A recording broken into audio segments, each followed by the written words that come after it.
Klaxons blared aboard USS Intrepid. The 1MC, the ship's main public address circuit, crackled to life at 12:15. Hundreds of speakers simultaneously broadcast a message throughout the massive aircraft carrier. General quarters, all hands man your battle stations.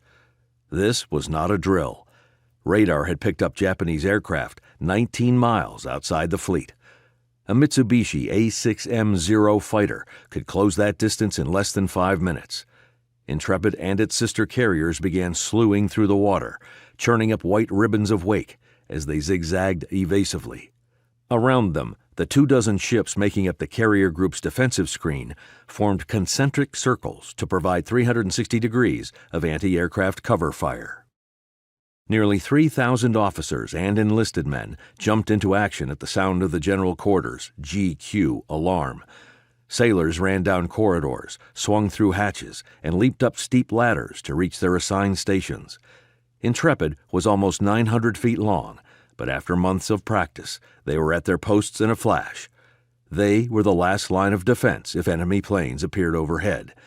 They knew that their performance in the coming minutes could mark the difference between life and death, not only for themselves, but for their shipmates as well. The first line of defense was already airborne.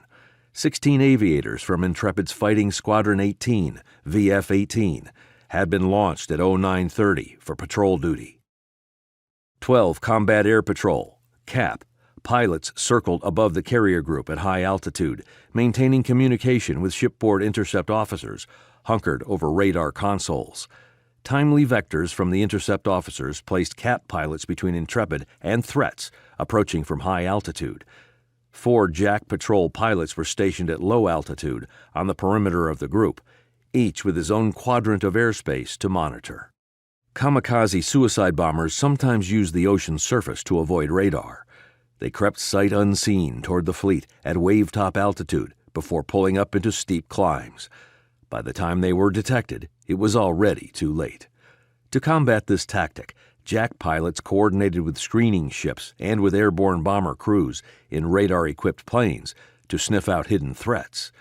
This defense system was vital to the survival of the fleet, as it continued providing strategic support for the invasion of the Philippines.